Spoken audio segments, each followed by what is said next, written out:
नमस्कार, मैं दिलीप जैन हूँ। मेरा जन्म अरावली की गोद में हुआ। मेरी ट्रेनिंग हिमालय की चोटी पे हुई और मेरा काम अधिकतर सह्याद्री की वादियों में है। इतने सारे पहाड़ों में रहने से ये तो समझ आया कि नदियों का उगम पहाड़ों में होता है, जंगल भी पहाड़ों पर पनपते हैं और जानवर भी अधिकतर पहाड़ों में रहते हैं। तो क्या पहाड़ जीवित है? Are mountain living being? सालों से कई लोगों को पूछता आ रहा हूँ। एक और मॉडर्न एजुकेशन से इन्फ्लुएंस लोग कहते हैं कि पहाड़ों में जान नहीं होती। गूगल और चैट जीपीटी भी यही कहते हैं। दूसरी ओर बड़े बुजुर्ग या अनपढ़ आदिवासी और पुरानी संस्कृति साउथ अमेरिका के इंका से लेकर जापान के शिंटो तक और हमारा जैन धर्म भी पहाड़ों को जीवित मानता है। पहाड़ लिविंग से नॉन लिविंग कब और कैसे हुए? कौन सही है? ये प्रश्न का जवाब ढूंढने के लिए पिछले कुछ सालों से मैंने 5000 किलोमीटर लंबी रोड यात्रा की पूरे अरावली पर्वतमाला की, दिल्ली से गुजरात तक। ये अरावली पर्वतमाला इतना ब्यूटीफुल है। अभी हम लोग रोडानिया गांव कातर अजमेर में हैं और देख सकते हैं कि कितना मस्त छोटा सा तालाब है, पीछे इतने सारे बर्ड्स है। अरावली का एक्चुअली बहुत सारे तरीके से इम्पोर्टेंस है। एक तो obviously this is the ancient geological feature on the earth. Second, पूरे नॉर्थ इंडिया में एक तरफ हिमालय है जो पानी देता है, दूसरी तरफ अरावली है जो रेगिस्तान को एक्सपांड करने से बचा रहा है।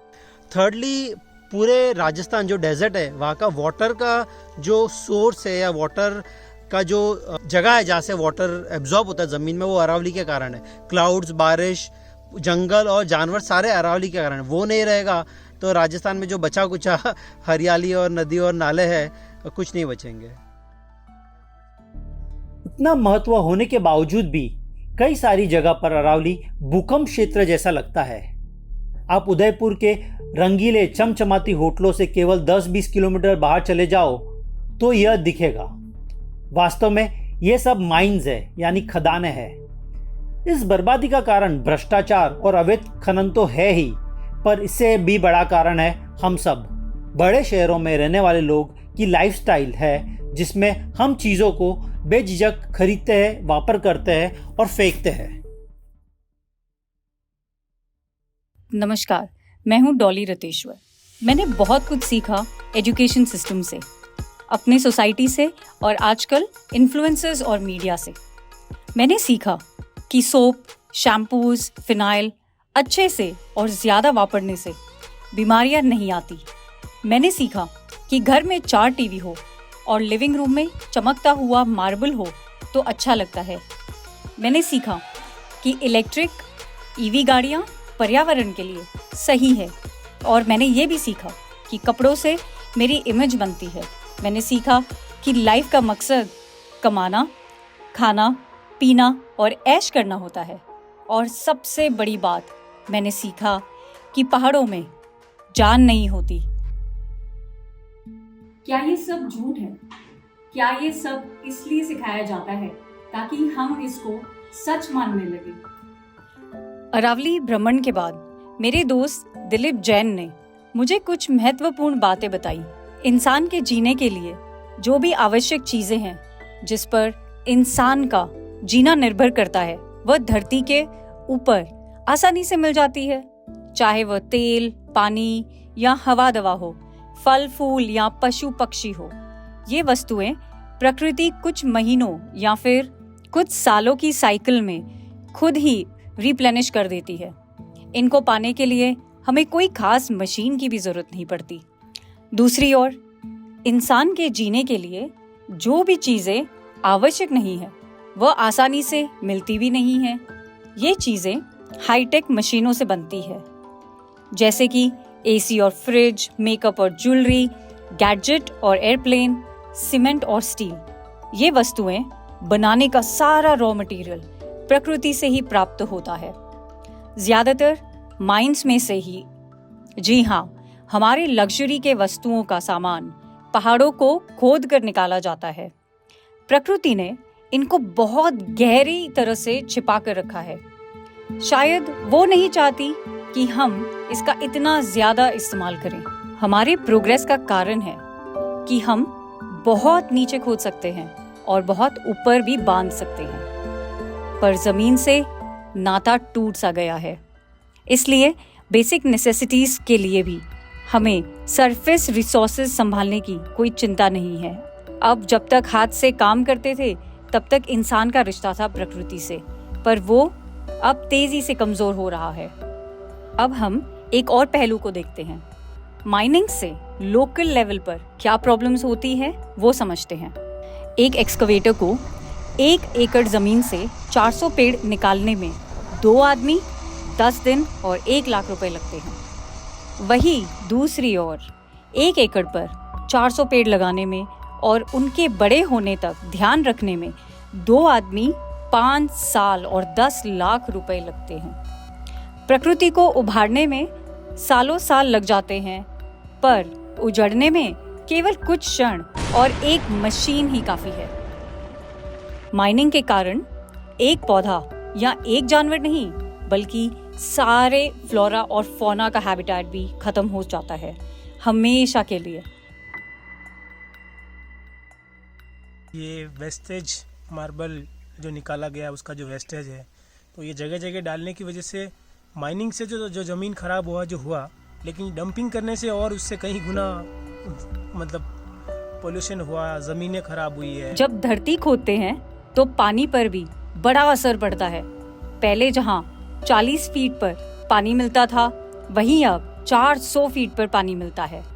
ये जो पानी दिख रहा है, ये पानी पंप से बाहर फेंक दिया जाता है। वो पानी खाली करने के पर्पज से बाहर फेंक दिया जाता है, जो पानी बेकार हो जाता है। और पूरा पानी अभी अपन देख रहे हैं तो ये कम से कम 30 फुट गहरा है। तो 30 फुट में नॉर्मली कुएं हुआ करते थे पहले हमारा, और 30 फुट के कुएं से हम खेती करते थे और हमारा जीवन चलता था। आज हर जगह लोगों ने फिर हैंडपम्प लगाना और बोर करना शुरू कर दिया है, जिससे आज की तारीख में गरीब के पास में पानी ही नहीं है। पानी का जो निजीकरण हो गया है, जो सार्वजनिकरण था वो निजी में बदल गया। पूरा अब व्यक्तिगत जो पावरफुल आदमी है उसके पास में पानी है, गरीब के पास में पीने का पानी भी नहीं है। तो पानी नहीं है तो बकरी वासी कॉल करो। बकरियां ने कड़ी कूड़ा वावड़िया तो बटे लेन जावा हाँ। खेता बाड़े। तो भाटा गाड़े तो अच्छो है कि नुकसान है? नुकसानी है ना, नुकसान तो है। कौन नुकसान है? नुकसान तो जनावर घना रेवा लगी जाग। हाँ बड़ी बात है। हाँ, ने फायदो है कोई? फायदा तो खान फटा गाड़वा वाला ने फायदा भी। यहाँ मजदूर लोग पहले काम किया करते थे, 100-200 मजदूर काम करते थे, लेकिन आज के युग में मशीनीकरण हो गया है तो पूरा काम मशीनों से होता है। लोगों को सिलिकोसिस जैसी फेफड़ों की बीमारी होती है और एस्बेस्टोस से कैंसर होता है। माइनिंग साइट्स पर basic safety precautions, medical facilities या टॉयलेट भी नहीं होते हैं। आवाज से तकलीफ और एक्सीडेंट्स तो रोज ही होते हैं। वहां पर रहने वाले लोग सदियों से अपने गांवों में खुशी से स्वावलंबन में रहते थे। खुद का खेत, खुद के भेड़ बकरियां, खुद के मालिक।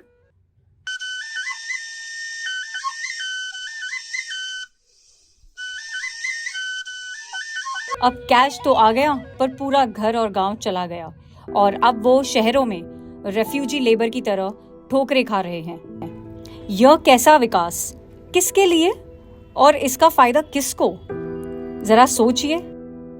2 टाइप के माउंटेन दिख रहे, एक थोड़े ग्रीन है और दूसरे ऊपर वाइट है।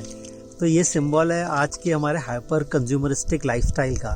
तो एक तरफ गांव में ज़मीन, जल, जंगल बर्बाद हो रहे हैं और जिससे जानवर और लोगों को रहने में दिक्कत हो रही है, और दूसरी तरह यही सब रॉ मटेरियल यूज़ करके सिटीज़ में बिग स्केल पे हाउसिंग डेवलपमेंट, FMCG कंजम्पशन और हमारे जो डेली नीड्स है, जो मोर देन रिक्वायर्ड है, हम जो कंज्यूम कर रहे हैं, उससे वहाँ के जो एनवायरनमेंट है, रिवर्स है, एयर है और बड़े बड़े जो गार्बेज जंप यार्ड्स है वो बन रहे हैं। तो हम गांव भी बर्बाद कर रहे हैं, सिटी भी बर्बाद कर रहे हैं। अब देखते हैं ग्लोबल इम्पैक्ट क्या हुआ पिछले 70 सालों में। 1950 से 2020 तक दुनिया की आबादी 3 गुना बढ़ी और इन्हीं 70 सालों में दुनिया में प्लास्टिक, एल्यूमिनियम, लोहे की खपत 70 से 250 गुना बढ़ी। यातायात, व्हाइट गुड्स, सीमेंट की खपत 40 से 70 गुना बढ़ी। गौर की बात यह है कि आबादी जब 3 गुना बढ़ी तो बाकी सारी चीज़ों की एक्सट्रैक्शन, प्रोसेसिंग, कंजम्पशन और वेस्ट 40 से 250 गुना कैसे बढ़ा? इसका जवाब बहुत सीधा है, western model of growth and development, जिसने पूरी दुनिया को अपनी चपेट में ले लिया है। और न भूले, ये सारी चीज़ें धरती से आती है, कभी ज़मीन तोड़कर, कभी पहाड़ काटकर और कभी समुद्र खोदकर। Currently growth means grabbing and development means destruction. यहाँ पे ग्रोथ और डेवलपमेंट दोनों नहीं है, so there is no grabbing, there is no destruction and therefore ecosystem is so good. Mobile से हवाई जहाज, कंस्ट्रक्शन मटेरियल से लेकर डायमंड, कॉस्मेटिक से लेकर सारी एक्सेसरीज, रोजमर्रा की जिंदगी में जो भी चीजें हम वापरते हैं वह पेड़ पौधों से या जानवरों से या फिर माइन से आती है। नो वंडर पिछले 70 सालों में दुनिया से 70% बायोडाइवर्सिटी खत्म हो चुकी है। पिछले 70 सालों में 420 मिलियन हेक्टेयर के बराबर जंगल नष्ट हो चुके हैं, जो कि साउथ अमेरिका के कॉन्टिनेंट के बराबर है। एक इंसान खुद के अनुभव और शिक्षा से जीवन की समझ बनाता है, लेकिन आज डोमिनेंट नैरेटिव का इतना बड़ा प्रभाव है कि हम सब पर भी हमारी अपनी खुद की समझ नहीं चलती। चलो मैं एक फॉर्मूला समझाता हूँ जो शायद काम आए। सबसे फर्स्ट लेसन तो मुझे लगता है कि ये इक्वेशन होना चाहिए एनवायरनमेंट का, जो कि है कि ज़मीन इंटू जल इंटू जंगल इंटू जानवर इज इक्वल टू ह्यूमन का जीवन। और अगर ये इक्वेशन में कोई भी नंबर, सपोज ज़मीन और जल आधा आधा होता है, तो जंगल आपका 1/4 हो जाता है। धर्म के एंगल से देखें तो प्रकृति ही भगवान है। इनफैक्ट भगवान शब्द ही बना है, भ से भूमि, ग से गगन, व से वायु, अ से आग और न से नीर। दुनिया की सभी सभ्यताएं में पहाड़ों को देवता की तरह पूजा जाता था। हमारे बड़े बुजुर्ग और सारे धर्मों के गुरुओं ने फिजिकल मटेरियल नीड्स को कम करने की सलाह हमेशा दी है, पर आज हम अपनी परंपराओं को भूलकर एक ऐसी रेस में लगे हैं जो हमें ही जलाकर राख कर रहा है। क्या भारत के नेचुरल रिसोर्सेज भारत के बढ़ती हुई आबादी के लिए काफ़ी है? अगर हम सब अमेरिकन लाइफस्टाइल फॉलो करने लगे तो सभी का भला कैसे हो सकता है? सही बात। वो चीज अंदर होनी चाहिए। सिंपल लिविंग, हाई थिंकिंग अर्थात मिनिमलिज्म कई समस्याओं का समाधान है।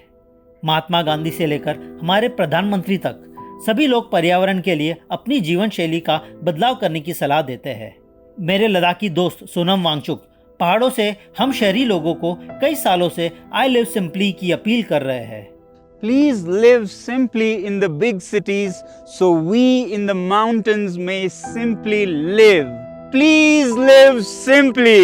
So we may simply live. तो क्या पहाड़ जीवित है? Are mountain living beings?